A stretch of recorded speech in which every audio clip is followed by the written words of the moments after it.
नमस्कार दोस्तों, क्या कोई अपनी ही पुत्री से विवाह कर सकता है? क्या आप इस बात पर विश्वास कर सकते हैं? और जब बात किसी ऋषि की हो तो तब इस बात पर विश्वास करना और भी मुश्किल हो जाता है। परंतु हमारे इतिहास में एक ऐसी घटना है जिसमें बताया गया है कि एक ऋषि ने अपनी ही पुत्री से विवाह किया था। आज हम बात कर रहे हैं देवताओं की रक्षा के लिए 7 समुद्र के जल को पीने वाले ऋषि अगस्त्य की। अगस्त्य बहुत बड़े शिव भक्त थे। इनके बारे में कहा जाता है कि इन्होंने अपनी पुत्री से विवाह किया था, परंतु इस बात में कितनी सच्चाई है इसके लिए हमें इनके जीवन से जुड़ी एक घटना के बारे में जानना होगा। एक बार ऋषि अगस्त्य जंगल से जा रहे थे तो उन्होंने देखा कि उनके पूर्वज एक पेड़ पर उल्टे लटके हैं। तब उन्होंने पूछा कि आप इस प्रकार उल्टे क्यों लटके हैं? तब उनके पूर्वजों ने जवाब दिया कि हम अपनी मुक्ति की प्रतीक्षा में उल्टे लटके हैं।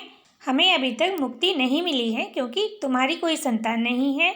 अगर तुम्हारी संतान के हाथों हमारा पिंडदान हो जाए तब हमें मुक्ति मिलेगी। इस पर ऋषि अगस्त्य बोले, किंतु मेरी तो कोई संतान ही नहीं है। तब उनके पूर्वजों ने कहा, हे पुत्र, हमारी मुक्ति का यही एकमात्र उपाय है। यह सब सुन ऋषि अगस्त्य ने अपने तपोबल से एक सर्वगुण संपन्न कन्या का निर्माण किया। लेकिन तभी उन्हें पता चला कि विदर्भ में एक राजा अपनी संतान प्राप्ति के लिए तप कर रहे हैं।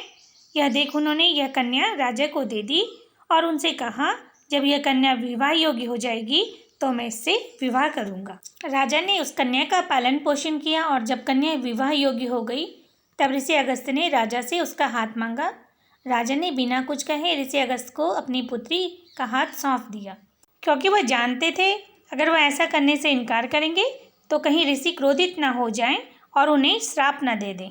इसके बाद ऋषि ने अपनी ही कन्या से विवाह कर लिया। इस कन्या से उन्हें 2 संतान प्राप्त हुई, जिनमें से एक श्रृंगी ऋषि थे जो शिव के परम भक्त थे और दूसरी संतान का नाम था अच्युता। इस प्रकार अपने पितरों की मुक्ति के लिए ऋषि अगस्त्य ने अपने तपोबल से उत्पन्न पुत्री के साथ विवाह किया। इस विवाह के पश्चात उत्पन्न संतान से उनके पितरों को मोक्ष प्राप्त हुआ। दोस्तों, इस कहानी पर आज भी कई लोगों के अलग अलग तरह के विचार हैं। कुछ इस घटना को गलत मानते हैं और कुछ इस घटना को सही मानते हैं, क्योंकि इस घटना के पीछे ऋषि अगस्त्य का अपना निहित स्वार्थ नहीं था, अभी तो उन्होंने यह सब अपने पितरों की मुक्ति के लिए किया था। और यह भी माना जाता है कि वह कन्या उनकी जैविक पुत्री नहीं थी। ऋषि अगस्त्य ने उस कन्या की उत्पत्ति के समय उसे अपनी पत्नी के रूप में स्वीकार किया था, न कि पुत्री के रूप में।